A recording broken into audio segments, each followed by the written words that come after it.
Bismillahirrahmanirrahim. Assalamualaikum warahmatullahi wabarakatuh. Innal hamdalillah nahmaduhu wa nasta'inuhu wa nastaghfiruh wa na'udzu billahi min shururi anfusina wa sayyiati a'malina. Man yahdihillahu fala mudilla lahu wa man yudlil fala hadiya lahu. Asyhadu an la ilaha illallah wahdahu la syarika lahu wa asyhadu anna Muhammadan 'abduhu wa rasuluh. Sallallahu alaihi wa ala alihi wa sallama tasliman katsira, amma ba'd. اللهم لا علم لنا إلا ما علمتنا اللهم علمنا ما ينفعنا وانفعنا بما علمتنا وأصلح لنا شأننا كله ولا تكلنا إلى أنفسنا طرفة عين. Hadirin rahimani wa rahimakumullah. Di malam hari ini insyaallah taala kita akan mengambil surat atau membahas surat baru, yaitu surat tafsir surat At-Tin, yang insya Allah semua kita sudah menghafalnya. Dan surat At-Tin ini, hadirin azanullah wa iyyakum, menurut jumhur ulama adalah surat Makkiyah yang diturunkan kepada Nabi Muhammad SAW sebelum beliau berhijrah ke kota Madinah. Alasannya karena dalam surat At-Tin tersebut ada ayat yang berbunyi wahadal baladil amin, demi kota ini, kata Allah SWT, demi kota ini. Itu isim isyarah, ini itu menunjukkan sesuatu, untuk menunjukkan sesuatu yang dekat. Yang kota di situ yang dimaksud kota yang aman, yang dimaksud dalam ayat ini adalah kota Makkah. Karena itu sejumhur ulama berpendapat bahwasanya surat At-Tin ini adalah surat Makkiyah. Dan surat At-Tin ini, hadirin azanullah wa iyyakum, abstraknya, inti penjelasannya yaitu Allah SWT ingin menjelaskan nikmat yang Allah berikan kepada manusia, yaitu nikmat diciptakan manusia ini dengan bentuk yang sebaik-baiknya, bentuk yang sempurna, dengan desain yang indah. Kemudian manusia ada yang bersyukur dan ada yang kufur terhadap nikmat Allah tersebut. Inti dari surat ini adalah kurang lebih itu pembahasannya. Allah Subhanahu wa taala berfirman, "Wat-tini waz-zaitun." Wat-tin waz-zaitun. Allah bersumpah dengan buah tin, demi buah tin dan buah zaitun. Sekali lagi, Allah SWT bersumpah dengan makhluknya, apapun yang Allah kehendaki. Tapi kita sebagai makhluk Allah, hamba Allah SWT, tidak boleh bersumpah kecuali dengan nama Allah SWT. Walaupun dengan nama Rasulullah tidak boleh, haram hukumnya. Man halafa bi ghairillah faqad asyraka. Barang siapa yang bersumpah dengan selain nama Allah, maka dia telah berbuat syirik. Syirik kecil, tidak boleh. Tapi Allah SWT bersumpah dengan nama makhluknya. Dan sekali lagi, sering kita ulang-ulang, ketika Allah SWT bersumpah dengan salah satu dari makhluknya, itu menunjukkan kemuliaan makhluk tersebut. Dan pada surat ini Allah SWT berfirman, membuka 4 ayat pertama dengan sumpah. Ayat pertama, watin wa zaitun, demi buah tin dan buah zaitun. Ini dua buah yang berbeda, hadirin. Buah tin sama buah zaitun. Buah tin sama buah zaitun ini dua-duanya itu tidak dikenal di Hijaz, di negeri Hijaz sana, Mekah, Madinah dan sekitarnya. Buah tin dan buah zaitun itu adanya di Syam. Buah tin terutama itu adanya di negeri Syam, nggak ada di Hijaz. Adanya di negeri Syam, yang termasuk negeri Syam itu dulu negara besar. Sekarang dia sudah terpecah atau terbagi menjadi 4 negara, hadirin, negeri Syam. Coba siapa yang bisa menyebutkan negeri Syam itu apa aja? Suriah, terus Irak lah, bukan Irak. Syria apa? Palestina. Dua lagi apa? Suriah, Palestina, Lebanon, sama Yordania. Yordania. Ini 4 negara ini semua adanya di bagian utara Arab Saudi, hadirin. Jadi di utara Arab Saudi itu dari Tabuk berbatasan ke Yordania. Nah, Yordan, kemudian Suriah, kemudian Palestina, Suriah, Palestina, Yordan sama Lebanon, itu dulu satu negara disebut negeri Syam. Negeri Syam. Dan dulu negeri Syam ini dikuasai sama Romawi sampai akhirnya direbut dan dikuasai oleh kaum muslimin. Nah, buah tin ini adanya di sana. Jadi dulu orang-orang Arab itu dari Mekah itu, mereka kalau berdagang, berjualan, mereka pergi ke Syam biasanya. Kalau nggak ke Yaman, ke Syam. Seringnya mereka ke Syam. Sana tuh perekonomian bagus di sana. Ya, dan di sana juga musimnya itu sudah berbeda sama di Saudi. Kalau di Syam itu sudah ada salju. Kalau di Saudi yang ada salju cuma bagian Tabuk aja. Sisanya ke Mekah, Madinah sudah nggak ada salju. Nah, buah tin ini adanya di situ. Adanya di negeri Syam. Dan sebagian ulama ya disebutkan oleh dalam tafsir Al-Baghawi, maksudnya buah tin ini buah yang mirip dengan buah-buah yang ada di surga menurut tafsir dalam tafsiran Imam Al-Baghawi, karena sifat-sifat dalam buah tin itu sama seperti sifat-sifat disebutkan tentang buah-buah surga. Kalau sifat buah surga yang sudah pernah kita bahas ketika kita membahas tentang rukun iman ya, tentang ini kenikmatan surga. Buah di surga itu dia mudah diambil, dahannya rendah, gampang dipetik, kemudian kalau dimakan itu dia nggak bersisa, habis. Nah, seperti itu buah tin. Dia pohonnya tuh dia gampang diambil, gampang dipetik, rendah dahannya. Terus dia kalau dimakan nggak bersisa, nggak seperti buah lain itu kita biasanya buang kulitnya, ada sisa. Tapi kalau buah tin nggak. Maka sebagian ulama menyamakan ya. Di antara keutamaan buah tin itu. Kemudian hadirin azallahu wa iyyakum, selanjutnya Allah bersumpah dengan buah zaitun. Farhan izin minum dulu.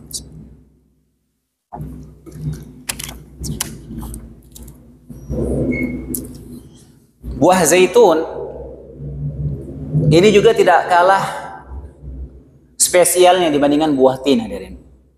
Kenapa? Karena buah zaitun itu Allah sebutkan dalam beberapa ayat dalam Al-Quran. Buah zaitun. Ada yang pernah makan buah zaitun? Kalau buah tin, anak rasa semua sini belum pernah nyoba. Kalau buah zaitun mungkin masih pernah nyoba. Ada kalau misalnya yang jual. Pernah makan buah zaitun? Orang biasa kalau makan buah zaitun itu, anak yakin, apalagi orang Indonesia, yakin. Pasti kalau pertama kali dia nyoba, dia nggak bakal suka. Rasanya mungkin kita nggak nyaman kita merasanya itu awal. Tapi orang kalau coba terus makan terus, dia tergila-gila sama buah itu biasanya. Orang sudah dia kena rasa sukanya makan buah zaitun, sekilo dia bisa sendiri. Nah, buah zaitun inilah yang diproses jadi nanti minyak zaitun yang banyak sekali manfaatnya. Nah, buah zaitun ini hadirin adalah buah yang diberkahi oleh Allah Subhanahu wa taala. Buahnya berkah. Allah berfirman dalam surat Nur, perhatikan. Allahu nur samawati wal ard. Allah pemberi cahaya kepada langit dan bumi. Mathala nurihi kamishkatin fiha misbah. Perumpamaan cahaya Allah seperti sebuah lubang yang tidak tembus. Seperti sebuah lubang yang tidak tembus, al-misbahu fi zujajah, yang di dalam lubang yang tidak tembus itu ada pelita besar yang terbuat dari kaca. Az-zujajah itu ka'annaha kaukabun durri. Pelita di dalam kaca itu seakan-akan bintang yang bercahaya seperti mutiara. Yuqadu min syajaratin mubarakatin zaitunatin la syarqiyatin wala gharbiyah. Yang mana pelita dari kaca itu yang dinyalakan dengan minyak dari pohon yang berkah, yaitu pohon zaitun. La syarqiyatin wala gharbiyah. Ya, pohon zaitun ini dia tidak dihalangi di sebelah timurnya, tidak dihalangi di sebelah baratnya. Artinya apa? Dia setiap hari kena cahaya matahari. Pohon zaitun kalau setiap hari dikena cahaya matahari dari timur, dari barat, dia semakin bagus kualitas buahnya. Nah, minyak itu Allah beri perumpamaan minyaknya itu seperti dari minyak zaitun, dari pohon yang berkah, itu pohon zaitun yang tidak terhalangi dari timur dan dari baratnya. yakadu zaituha yudhi walau lam tamsashu nara. Hampir-hampir cahaya itu menerangi walaupun tidak disentuh api. Perhatikan, di sini Allah SWT menyebutkan bahwasanya buah zaitun itu buah penuh berkah. Dalam hadis lain Nabi SAW menyebutkan bahwasanya pohon kurma itu adalah pohon yang penuh berkah. Dalam riwayat lain dalam ayat Al-Quran juga Allah menyebutkan bahwasanya Masjidil Aqsa, Mekah, Madinah itu juga berkah. Dan berbagai dalil yang lainnya menunjukkan sesuatu itu ada keberkahan padanya. Maka keberkahan sesuatu itu Allah yang berhak menjadikan sesuatu itu berkah atau tidak.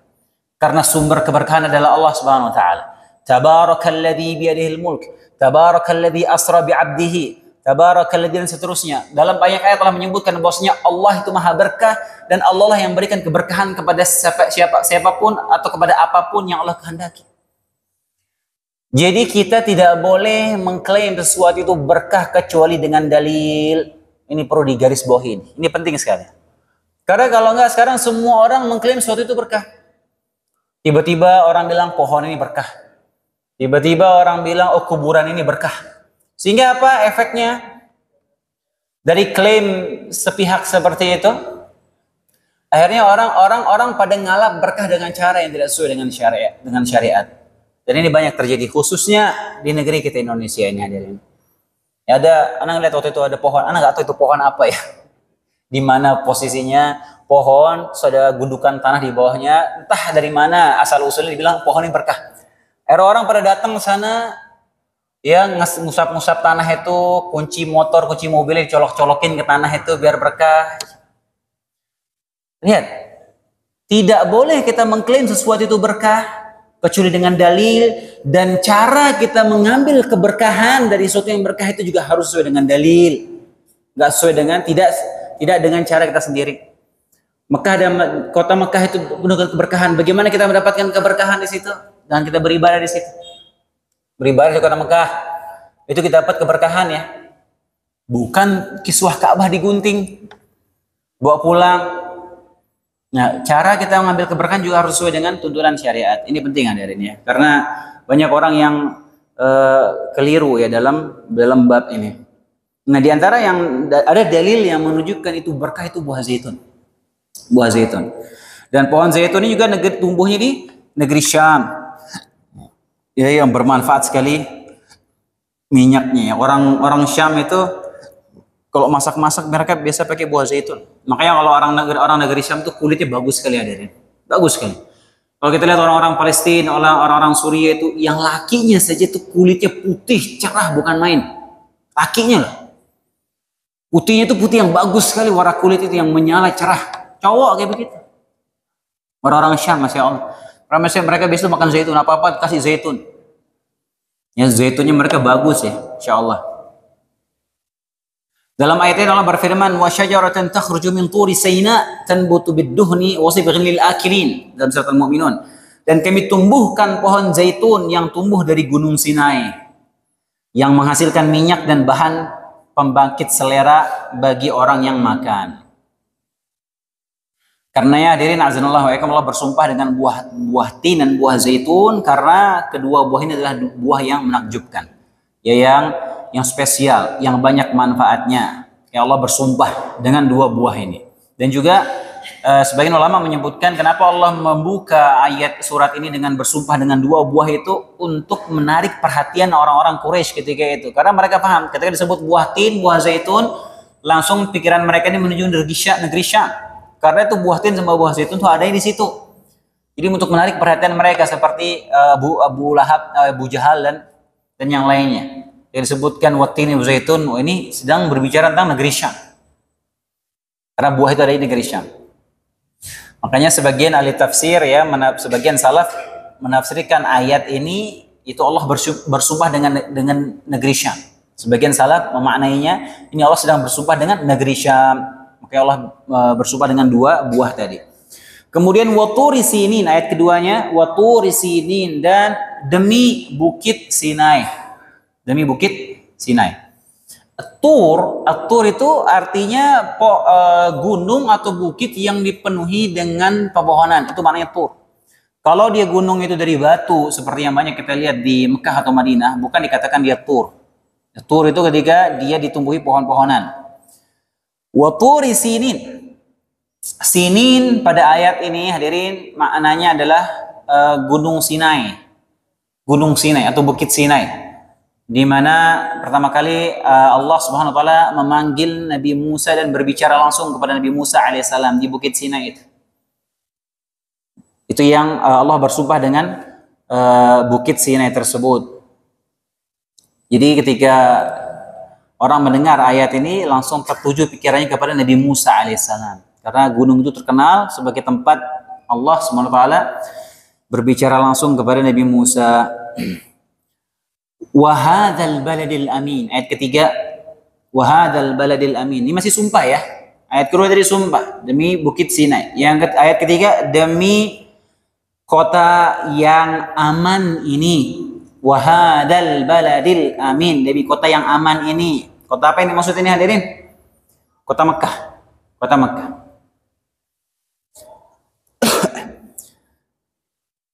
Di sini para ulama berpendapat ya tadi maksud Allah bersumpah dengan buah tin dan zaitun itu maksudnya bersumpah dengan tempat. Tin, zaitun, negeri Syam. Kemudian uturi sinin itu di bukit tentang Bukit Sinai. Wa hadzal baladil amin ini tentang bersumpah dengan negeri atau kota Mekah. Yang pertama negeri Syam, yang kedua Bukit Sinai. Yang ketiga, Allah bersumpah dengan kota Mekah. Ini disebutkan oleh Imam Qurtubi dan tafsirnya. Jadi seakan-akan Allah ingin bersumpah dengan tempat. Kota Syam, kemudian Bukit Sinai, kemudian kota Mekah. Dan kota Mekah itu tentunya kota yang spesial. Ya banyak disebutkan dalil-dalil tentang kota Mekah. Dan juga di kota Mekah tersebut ada tanah haram. Kota Mekah itu besar hadirin. Dan yang termasuk tanah haram itu bukan semua area kota Mekah itu termasuk tanah haram. Jadi tanah haram itu hanya sebagian dari kota Mekah. Ada radius tertentu dari kota Mekah itu yang termasuk tanah haram. Di luar itu sudah termasuk tanah halal, tapi masih dalam kota Mekah. Jadi tidak semuanya kota Mekah itu tanah haram. Dan tanah haram itu dia punya kekhususan tertentu yang berbeda hukumnya dengan tanah halal. Kalau di tanah haram, udah masuk tanah haram, maka ada hukum-hukum yang berbeda khusus dia. Di antaranya kalau di tanah haram itu nggak boleh barang temuan itu dipungut, nggak boleh. Nggak boleh berburu di tanah haram, nggak boleh. Atau dia mengusir hewannya agar keluar dari tanah haram untuk diburu di luar tanah di tanah halal, maka juga tidak boleh. Tidak boleh motong tumbuhan atau nebang pohon sesukanya, tidak boleh. Tidak boleh berperang di tanah haram. Tidak boleh adanya pembunuhan dan lain sebagainya. Banyak kekhususan yang ada di tanah haram tidak boleh dilanggar. Dan kemuliaan tanah haram ini sudah diakui oleh orang-orang jahiliyah dulu hadirin. Bahkan dari zaman jahiliyah mereka menghormati kemuliaan tanah haram itu. Makanya mereka itu kalau mereka suka perang ya dulu ya, dikit-dikit bunuh-bunuhan. Ya, kalau mereka mau ngincar, mau bunuh orang yang misalnya dia ada dendam, dia bunuh keluarganya. Ketika orang ini masuk ke tanah haram, dia nggak mau, dia nggak berani itu bunuh. Padahal dia ada dendam, dia pernah bunuh keluarganya. Dia tunggu dia keluar di tanah haram dulu. Demikian juga orang jahiliyah itu sangat menghormati, memuliakan bulan-bulan haram. Mereka tidak perang kalau di bulan haram. Dari zaman jahiliyah mereka itu sudah menjaga itu. Ya sampai sekarang. Makanya tanah haram ini punya kekhususan. Demikian juga di kota Madinah. Menjadi di kota Madinah. Di sini Allah berfirman, wa hadzal baladil amin, dan demi kota yang aman ini. Orang kalau masuk Mekah aman hadirin. Allah berfirman, "Wa man dakhalahu kana amina." Barang siapa yang masuk ke Baitullah, masuk ke tanah haram, kota Mekah, maka dia aman. Maka dia aman. Makanya nggak ada yang boleh cari masalah di kota Mekah itu. illa orang-orang Syiah alaihi minallah ma yastahiq. Terus saja mereka ngirimkan rudalnya untuk dikirim ke tanah haram terus. Makanya di sekitar tanah haram itu ada alat-alat militer yang untuk jaga kalau ada rudal-rudal mau masuk itu. Sampai sekarang standby 24 jam. Ya kalau Anda mendengar orang-orang Syiah ini emang dia ngincer tuh Madinah, terus kilang-kilang minyak di Saudi, terutama kota Mekah tuh. Terus dia orang-orang Houthi yang nguasai Yaman sekarang, Syiah Yaman, terus mengirimkan rudal nih ke arah Masjidil Haram. Tapi Allah akan jaga Masjidil Haram. Makanya terkenal dari dulu tuh kota Mekah itu adalah kota yang aman. Dan kota Mekah ini, kota haram, tanah haram, tidak boleh berperang di situ. Tapi Allah pernah menghalalkan kota Makkah ini sesaat saja kepada Nabi Muhammad SAW. Kemudian diharamkan lagi setelah itu. Yaitu pada waktu, kapan itu hadirin? Pas waktu Fathu Makkah. Pas waktu Makkah. Nabi SAW bersama 10.000 pasukan menuju Makkah untuk menyerang kota Makkah ketika itu. Dan Allah menghalalkan kota Makkah sesaat, di waktu siang saja.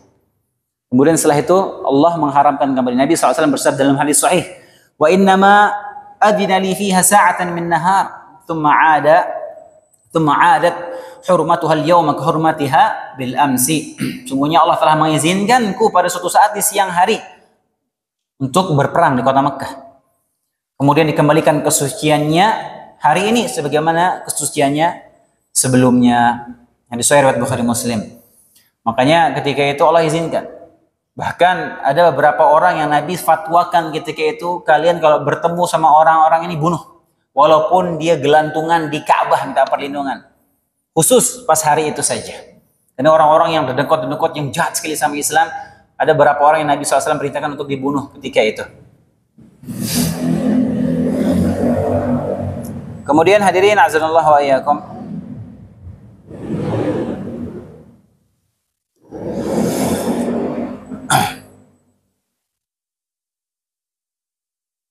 Selanjutnya Allah Subhanahu wa taala berfirman, setelah Allah bersumpah dengan 4 ayat tadi, 4 sumpah tadi, kemudian Allah berfirman di ayat ke-4, laqad khalaqnal insana fi ahsani taqwim wat-tini waz-zaitun wa turi sinin wa hadzal baladil amin. Laqad khalaqnal insana fi ahsani taqwim. Ini dia. Allah bersumpah, kemudian Allah berfirman, sungguh kami telah menciptakan manusia dalam bentuk yang sebaik-baiknya. Allah bersumpah dengan 4 perkara tadi sebelumnya, tin, zaitun, tur, kemudian baladil amin. Allah bersumpah dengan 4 makhluk ini untuk menekankan ini. Bahwasanya Allah menciptakan manusia itu dengan bentuk yang sebaik-baiknya. Dan ini benar hadirin. Kayak para salaf menyatakan bukti manusia itu diciptakan dengan bentuk yang sebaik-baiknya, desain yang sempurna. Manusia itu dia bisa tegak, berjalan, berdiri tegak. Berbeda sama hewan. Kalau hewan itu biasanya dia menunduk. Gak ada yang jalan tegak seperti manusia, gak ada. Pasti dia ada bengkok-bengkoknya. Bahkan kalau di kakinya 4 dia merunduk seperti itu. Ini diantara kesempurnaan penciptaan manusia. Dengan desain yang luar biasa. Tempat-tempat persendian yang tepat posisinya. Sehingga manusia itu desainnya sempurna. Dari kaki sampai kepala. Ini juga bantahan terhadap teori Darwin. Teori Darwin. Yang dia bilang kalau manusia itu dari monyet, dia bilang. Katanya manusia itu berevolusi dari monyet, dari manusia. Terus nanti kenapa nggak berevolusi lagi sampai sekarang, kenapa nggak berubah lagi? Terus kok monyet-monyet yang ada sekarang dari dulu kenapa dia nggak berubah jadi manusia gitu? Allah musta'an. Ada orang yang berpikiran kayak begitu ya. Haula wala quwwata illa billah. Dan ada yang percaya. Ada yang percaya. Ya subhanallah. Kemudian di antara sebagian salaf juga menyebutkan ya bukti bahwasanya desain manusia itu sangat baik ya, indah, yaitu manusia itu makan pakai tangan. Nah, kalau hewan biasanya makan langsung dari mulutnya. Ya, dan fungsi tangan manusia itu luar biasa ya, tidak seperti yang dilakukan oleh hewan. Lihat, bagaimana Allah menjadikan desain tangan manusia seperti ini, jarinya 5, 4 lurus seperti ini, 1 dibuat di posisi ini, letaknya jempol ini.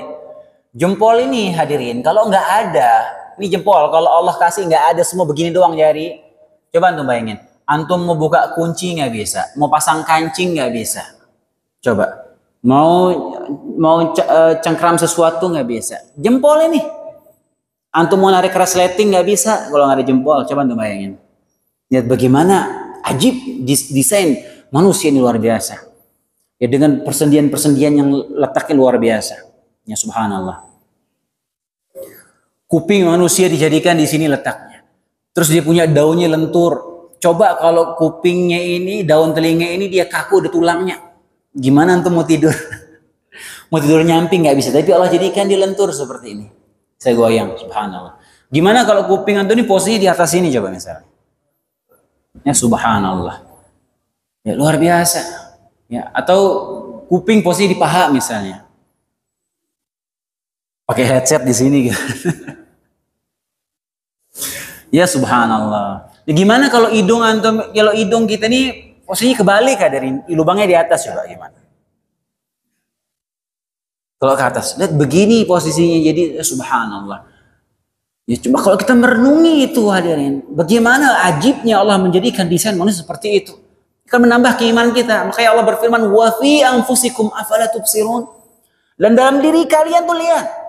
Apakah kalian tidak melihat tanda-tanda kekuasaan Allah pada penciptaan diri kalian itu? Luar biasa. Bagaimana kalau Allah jadikan jantung kita ini di luar posisinya hadirin? Kif, coba kalau jantung kita di luar posisinya. Atau bagaimana kalau posisi paru-paru kita ini di perut posisinya? Coba bagaimana? Ya, udah letaknya sudah begitu desainnya subhanallah. Dan masing-masing punya fungsi luar biasa. Pankreasnya memproduksi insulin untuk mengantarkan gula dan seterusnya lain. Empedunya memproduksi ini. Ya, hatinya memproduksi ini. Dia stabil itu semua, subhanallah. Dan dia bergerak sudah dengan kekuasaan Allah SWT, kita tidak ada kendali di situ. Allah yang mengaturnya, pergerakan organ tubuh kita. Sampai jantung kita berdetak, kita nggak ada andil di situ hadirin. Allah yang menggerakkan jantung kita untuk memompa darah ke seluruh tubuh kita. Ya Allah jadikan hormon-hormon yang dengan hormon itu bisa berubah keadaan mental, keadaan mood manusia. Manusia bisa jadi sedih, bisa emosi, bisa gembira. Dengan luar biasanya tubuh manusia. Terus kata orang ateis itu terjadi begitu saja katanya. Ya nggak ada yang menciptakan. Itu logikanya orang ateis. Ya subhanallah. Itu Allah jadikan manusia begitu. Kaki dia bisa jadikan seimbang. Jadi ada punggung kakinya ini. Kalau nggak ada susah mau antum mengimbangi badan nanti. Jempol kaki aja kalau nggak ada dua-duanya sudah nggak seimbang antum itu.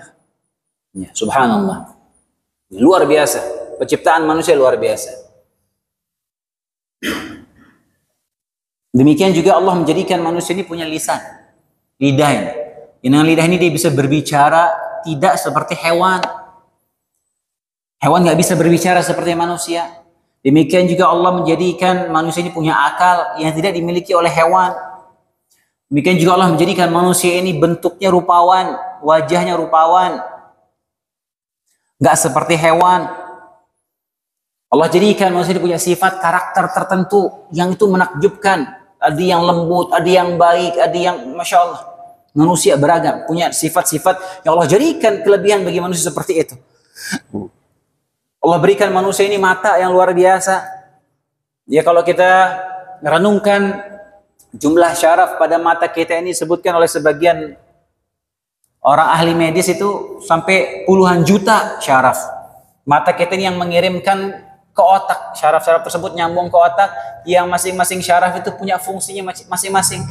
Ada yang mengatur cahaya warna, menangkap warna, ya dan seterusnya. Ada yang menangkap panjang, lebar, gelap, terang, syaraf-syaraf tersebut. Yang kalau ada satu aja syaraf itu rusak, terganggu penglihatan kita. Makanya ada orang yang sebagian mungkin syaraf itu bermasalah, dia nggak bisa ngelihat warna, dia buta warna. Ada syaraf-syaraf yang Allah tidak adakan dalam mata manusia sehingga manusia ini nggak bisa melihat jin dan malaikat. Demi kemaslahatan manusia, kalau Allah jadikan manusia bisa melihat jin dan malaikat, maka nggak nyaman bisa jadi antum ada. Kalau antum bisa ngelihat jin, kayak orang kalau bilang bisa ngelihat jin, ana punya indera keenam, Ustaz. Masya Allah. Apa itu indera keenamnya? Ana indigo. Apa itu? Ana bisa ngelihat jin. Gitu. Masya Allah. Itu kelebihan, Ustaz. Iya, kelebihan dosa. Nggak ada enaknya antum bisa ngeliat jin. Orang kalau bisa ngeliat jin, itu antum lagi kurang sehat namanya. Perlu diruqyah. Hukum asal yang manusia itu tidak bisa melihat jin, Allah tutup, alam kita berbeda. Kalau antum bisa ngeliat jin, kemungkinan ada jin dalam tubuh antum, harus diruqyah. Harus diruqyah. Bayangin antum bisa ngeliat jin, antum masuk ke hamam ada 20 jin misalnya di situ. Masuk ke kamar mandi 20 jin gitu. Kamar mandi antum. Nengok sedikit jin. Ya mau tidur lihat di kasur ada jin lagi rebahan di situ. Gimana? Ya subhanallah. Dan Allah jadikan syaraf tertentu wallahu taala alam kepada sebagian hewan sehingga mereka bisa melihat itu. Allah jadikan pada mata ayam dia bisa melihat malaikat. Allah jadikan pada mata anjing dia bisa melihat jin, syaitan. Dalam hadis sahih Nabi SAW bersabda, kalau kalian mendengar ayam berkokok di malam hari, maka mintalah rahmat kepada Allah SWT. Fa innaha ra'at malakan. Karena sungguhnya ayam itu sedang melihat malaikat. Kalau tengah malam jam 3 misalnya, dengar ayam berkokok, itu dia sedang melihat malaikat, antum berdoa kepada Allah SWT. Minta rahmat, minta ampunan kepada Allah. Kalau kalian mendengar anjing menggonggong di tengah malam, di malam hari, maka mintalah perlindungan kepada Allah dari syaitan. Karena sungguhnya dia sedang melihat syaitan. Yang itu tidak dijadikan mata kita bisa melihat demikian oleh Allah Subhanahu wa taala. Dengan hikmah Allah. Luar biasa. Ya, bagaimana Allah mengatur sedemikian rupa. Ya subhanallah.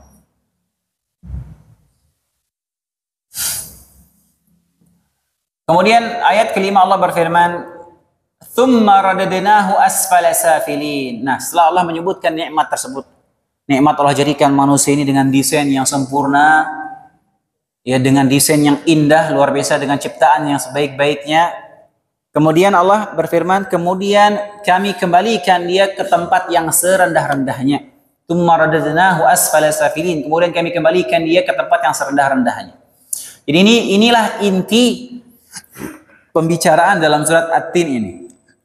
Allah bersumpah tadi untuk mengingatkan manusia bahwasanya Allah telah menciptakan manusia itu dengan bentuk yang sebaik-baiknya. Tapi Allah mengembalikan manusia itu ke tempat yang serendah-rendahnya disebabkan mereka kufur terhadap nikmat yang Allah berikan kepada mereka tersebut. Dan ayat ini hadirin, azanallahu alaikum, asfala safilin, tempat yang serendah-rendahnya itu ada dua tafsiran secara umum di kalangan para ahli tafsir. Di antara disebutkan pertama, pendapat pertama, asfala safilin, tempat yang serendah-rendahnya itu disebutkan oleh Al-Imam At-Tabari dan tafsirnya, maksudnya tempat yang serendah-rendahnya itu adalah masa tua. Masa tua. Dan tempat yang rendah itu adalah maksudnya itu kepikunan. Pikun, jadi pikun. Seakan-akan Allah ingin mengingatkan manusia bahwasanya mereka itu sudah dijadikan oleh Allah sempurna, tubuh yang indah, tubuh yang kuat, sehat, tapi suatu saat mereka akan dikembalikan oleh Allah Subhanahu wa taala menjadi rendah, turun, hilang kekuatannya, ya turun penglihatannya, turun daya ingatnya, dia menjadi tua, menjadi lemah, menjadi pikun.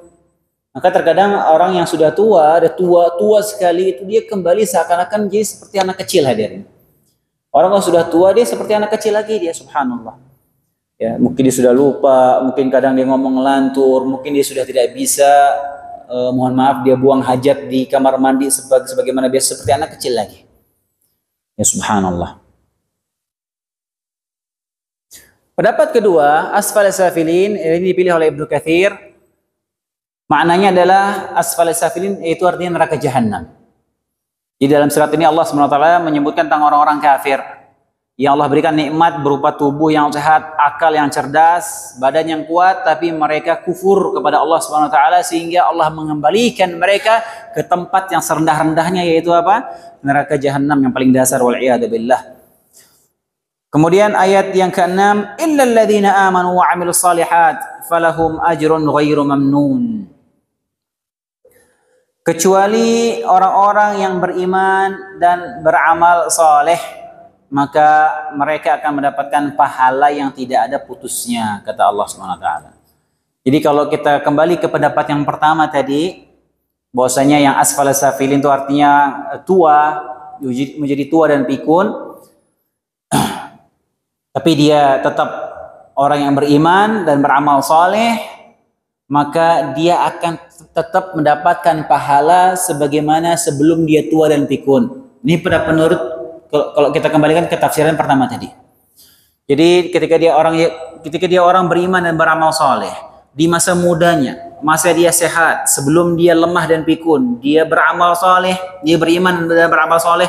Kemudian pada saat dia sudah menjadi lemah, dia sudah pikun, sudah tidak bisa beribadah sebagaimana mestinya karena tua, lemah dan pikun, tapi Allah akan tetap memberikan kepada dia pahala yang tidak terputus.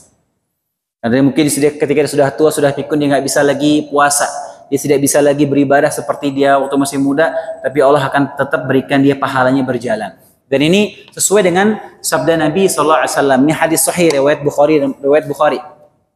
Kata Nabi SAW, "Idza maridal 'abdu aw safar, kutiba lahu ma kana ya'mal muqiman sahiha." Apabila seorang hamba itu dia sakit atau dia safar, lihat, perhatikan. Kalau seorang hamba dia sedang sakit atau dia safar, maka Allah akan berikan dia pahala sebagaimana dia waktu sedang sehat dan dia sedang mukim. Jadi orang ketika dia terbiasa hidupnya ini dia beramal soleh, terbiasa dia ini sholat di masjid, terbiasa dia ini sholat menjaga sholat sunnah rawatib, sholat qobliyah ba'diyah. Dia terbiasa menjaga zikir-zikir setelah sholatnya. Dia terbiasa menjaga zikir pagi petangnya misalnya.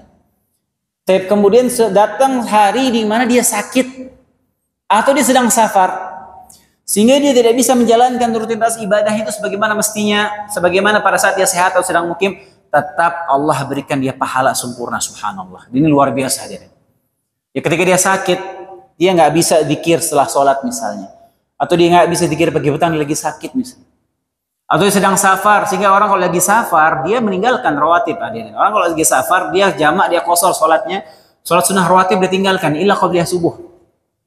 Tetap Allah catatkan bagi dia pahala sholat sunnah rawatib berjalan walaupun dia tidak kerjakan kalau dia sedang safar. Ini keutamaan orang yang menjaga ibadahnya pada saat sedang sehat dan sedang mukim. Nah, pada saat dia nggak bisa menjalankan sebagaimana mestinya, Allah tetap memberikan dia pahalanya. Ini kalau kita kembalikan ke tafsiran yang pertama. Kalau kita kembalikan ke tafsiran yang kedua tadi, bahwasanya maknanya asfal safilin itu adalah neraka jahanam, maka makna ayat tadi illal ladzina amanu wa 'amilus shalihat falahum ajrun ghairu mamnun, maknanya itu orang-orang yang dikembalikan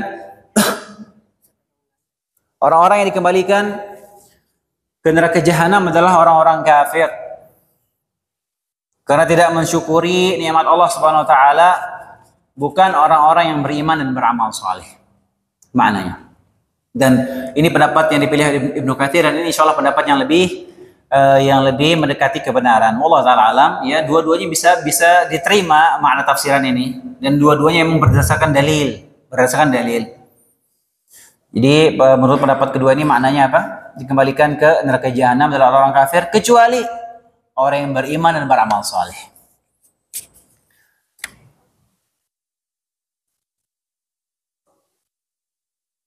Ghairu mamnun, falahum ajrun ghairu mamnun juga maknanya ada tiga, ya. Ghairu mamnun, makna pertama adalah ghairu mangkus, tidak dikurangi, ghairu maqtu, tidak terputus, dan ghairu mahsub, tidak ada batasannya, dan semuanya benar.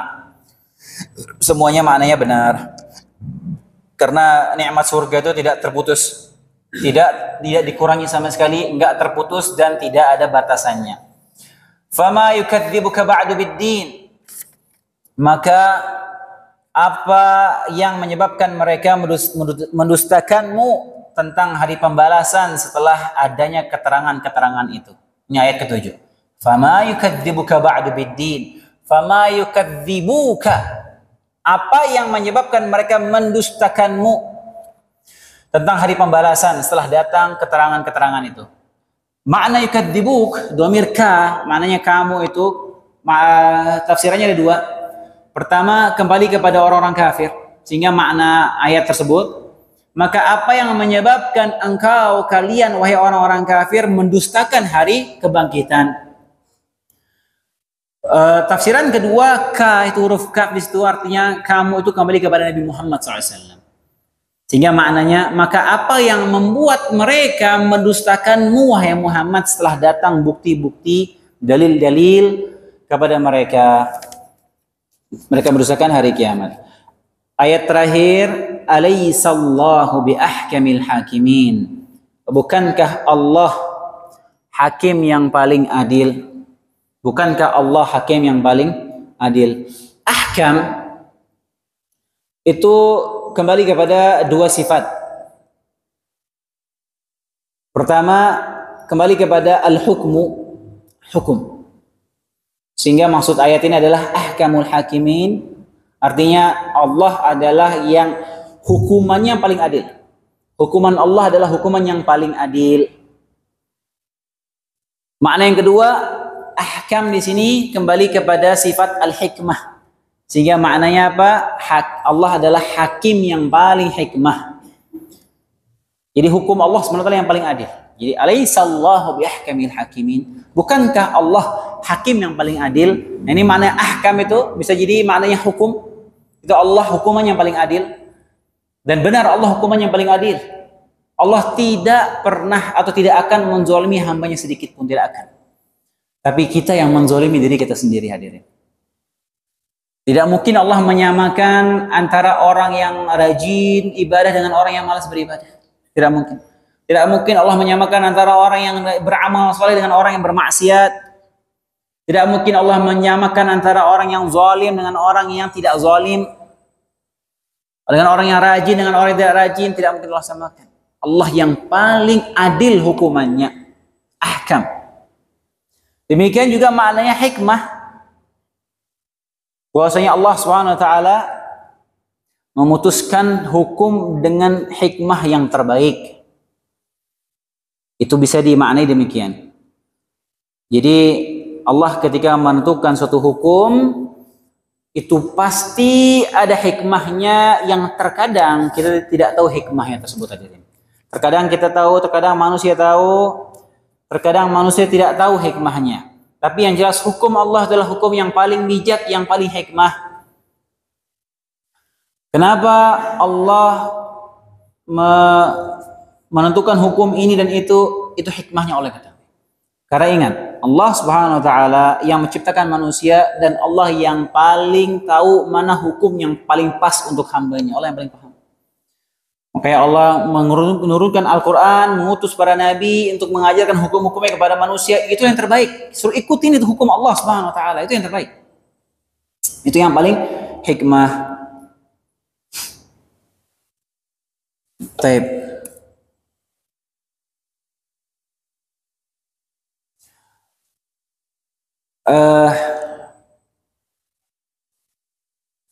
Sini kita sudah selesai ya dari tafsiran ayat ini. Kita persingkat tadi ya pembahasannya. Wallahu taala alam. Ini ada pertanyaan. Ustadz mau tanya, nama perang sesaat waktu di Mekah disebut perang apa Ustadz? Syukron. Namanya Fathu Makkah. Fathu Makkah itu artinya pembebasan atau pembukaan kota Mekah. Jadi ketika itu Nabi SAW bergerak dari Madinah dengan sekitar 10.000 pasukan untuk menaklukkan kota Mekah. Dan pada kejadian itu hanya ada sedikit pertempuran kecil dari sebagian kelompok-kelompok yang mencoba menghadang. Karena ketika itu Nabi SAW menyebar beberapa pasukan-pasukan kecil, disebar dengan formasi dan strategi perang ketika mau masuk ke kota Mekah. Dan diantaranya itu yang sempat terjadi pertempuran kecil hanya dengan beberapa orang itu, diantara kelompok yang dipimpin oleh Khalid bin Walid. Itu pun sebelum masuk ke kota Mekah ya. Karena kejadian itu penduduk Mekah, orang-orang musyrikin Mekah menyerah tanpa perlawanan. Ketika mereka masuk, Nabi SAW masuk dengan 10.000 pasukan itu, mereka ketakutan luar biasa dan mereka semuanya menyerah tanpa perlawanan sama sekali. Mereka menyerah dan Nabi di hari itu berhasil menguasai kota Mekah. Anda sudah sempat sering sebutkan itu hadirin. Siapa yang ingat Fatu Mekah itu di tahun berapa? Tahun keberapa? Tahun keberapa ya? Ustaz Helmi pasti sering berulang-ulang nyebutin itu. Tahun keberapa Fatu Mekah itu hadirin? Hah? Nah, Hijriahnya tahun keberapa? Masya Allah, tahun ke-8 Hijriah. Tahun ke-8 Hijriah, kemudian tepas ke tahun ke-9-nya, Nabi mengutus Abu Bakar pergi ke kota Mekah untuk haji dan membersihkan sisa-sisa kesyirikan di kota Mekah di Masjidil Haram. Nabi nggak ikut. Mengutus Abu Bakar haji tahun ke-9, bersihkan, harus steril Masjidil Haram dari kesyirikan. Kemudian baru di tahun ke-10-nya Nabi haji wada. Kemudian beberapa bulan setelah itu di tahun ke-11 Rabiul Awal tanggal 12 Nabi SAW meninggal dunia. Wallahu ta'ala alam. Demikian yang bisa kita kaji di malam hari ini. Insyaallah kita lanjutkan pada pertemuan berikutnya. Subhanakallahumma bihamdik asyhadu an la ilaha illa anta astaghfiruka wa atubu ilaik. Assalamualaikum warahmatullahi wabarakatuh.